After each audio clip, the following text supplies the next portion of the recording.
that maybe this one turned. This is at the very end of the third quarter. A little momentum going the Sixers' way as they go into the fourth, Jim, but then Gabe Vincent looking like Steph Curry. Yeah, Sixer killer. I remember that game last year when he had 30-plus points and a game winner, and this is a killer field goal. You fight back, you know, you've run it back-to-back, and you got it to 2, or so you think, to enter the fourth quarter and straight ahead out of the backcourt. A killer 3 at the buzzer. Gabe Vincent, 4 for 6 from 3, 6 of 8 from the field for his 16 points. The timeliness of that, to have that bucket in that scenario, that's got to, all the feel-good feelings just went right out the window. And Amy, you mentioned it. It wasn't one of the big 3 or big 4 guys. It was somebody else because of their culture. They build confidence in these guys. So these guys are aware, I get opportunity, I got to represent, and they are doing that. So that's what the Heat culture does. They give opportunities, and these guys know what to expect to them, and they come through. Yeah, Gabe Vincent, usually a bench guy. He got the start because Kyle Lowry didn't play, but that shows you how deep this Heat team is when you've got guys usually like Gabe Vincent on the bench and Tyler Hero. Let's go down to Miami and check in with Kate Scott and Al Abdinabi. It's a crossover via WebEx by Cisco. And guys, Jimmy said it. They just looked like they were sluggish from the start. You mentioned it, 3 a.m., the arrival. I know it's never an excuse, but it can't help on a back-to-back after such a big comeback against the Cavs to go against a Heat team that was just relaxing on South Beach. Well, and especially, Amy, when you're without James Harden, who's obviously been a straw that has been stirring the drink the last 4 games, right? But, yeah, when you put up 14 points in the first quarter, you put up 14 in the second quarter, you score season-low 82 points. You're not going to beat the top team in the Eastern Conference, Ala. 3 of 18 in the fourth quarter. That's all I got to say. Yeah, that's all you need to say, honestly. I mean, we can talk about these percentages. For my partner, Amy. You know it's been a tough day I know, it's been a tough day. Yeah. But listen, the season's not over on any stretch. Either your team, Ala, or this team either. So we're going to be A-okay. Thanks so much for joining us. We'll see you guys on Monday. Thank you. Thanks, team. Of course, we're talking about the Duke-Carolina game. In case you didn't know, Carolina went in and beat Duke at Cameron on the last game, home game for Coach K, a la the proud Duke alum. Very sad there. Let's check out our Colonial Nissan game changer. It is Tyler Hero. This guy's got to be the runaway winner for Sixth Man of the Year, averaging over 20 points. He's much more, though, Mark, than a three-point shooter. You're going to see that, but he can really move with the ball. Let me tell you what I see when I see Tyler Hero. I think Devin Booker. He is not a shooter, he's a scorer. And I really think when he gets the opportunity to really step up and be more of an impact for this team, he's going to have a Devin Booker type impact. So get ready for this. This may be his last year coming off this bench and being a role player. He might be the man for them starting next year. He's been in the starting role, and then Spoelstra, Jimmy, likes him as a bench player. And if he's going to give you 21 points off the bench, you're going to take that every day of the week, even though he plays starter minutes. Yeah, it's a big luxury, Aim. You know, let's just take the Sixer game tonight. You know, there are going to be games where your team gets off to a sluggish, slow start. And to be able to make a substitution where you can almost guarantee yourself, when you say spark, I mean like basket.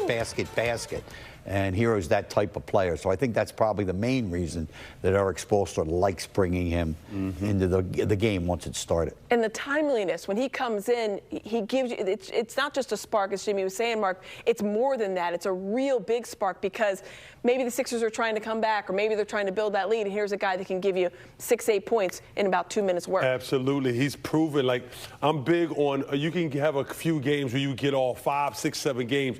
But we've been doing over 30, 40, 50 games. That's who you are. And Spoelstra has to know that this guy's legit. And as long as he's giving us production off the bench, it's not many teams in the whole entire NBA can match that. Yeah, to that point, he only had 1 3-pointer, but he was 9 of 16 from the field for his 21 points. So that shows you that he does a lot more things for the Heat. This is why they're a very dangerous team. They're a very deep team. When you think about it, Gabe Vincent's usually a bench guy. You obviously Tyler Hero on the bench. You have different players that are able to step up. Does that make it one of your teams? I know we had this yesterday. One of your teams that the Sixers could have problems with. Well, yeah, whoever's going to play them will have problems. You're going to have to play at your best to knock them out of a 7-game series. And I think, Mark, I'm going to go back to a point he mentioned earlier. the culture in Miami, they give a lot. If you go down that roster, there's 12 people that have significantly contributed to the success of this team over the course of the year. And that's the way they operate. In other words, you're going to get an opportunity, and we expect you. That's why you're on this team. We expect when you get that opportunity, you're going to do something with it. And that you're dead on, that this is a very, very deep bench. Max Strus is another guy. Caleb Martin, you saw him. He was another double-digit scorer. It was just one of those nights. Let's check. Shout out to Tony, because it does feel good in Philly right now if you're a Sixers fan, because James Harden is in the building playing his first game in front of his new fans, but teamed up with Joel Embiid, have a lot of people around the league thinking about just how dynamic this duo is. A little more perspective, here's Shanae in the big screen. Well, when it comes to Philly, you know the anthem, dreams and nightmares. So far, the pairing of James Harden and Joel Embiid has been a dream for the Sixers and a nightmare for opponents. 2 games in, here's what you need to know about this long-awaited pick and roll. Before James Harden's arrival, the 76ers were already very efficient with Embiid as the screener on such plays.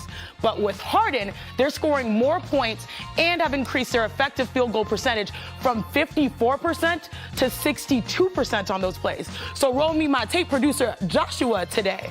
All right, I love how Joel Embiid gets wide to set up this pick and roll. Look at the eyes on the defenders in this freeze frame. Everyone's watching James, which means easy money for Joel Embiid. But here's the game changer for the 76ers, y'all. For all the talk about the Harden and Embiid pairing, and rightly so, it's Tyrese Maxey. You heard me, Stephen A. Tyrese Maxey that has arguably benefited the most from James Harden's arrival. So let's take a look. Run me my tape again. All right, this is a zone, surprisingly. And you know in zones, you're supposed to find the shooter. The shooter is Maxey. Joel vacates, and look how much room Maxey has. That's it. He's taking it to the max all day, every day.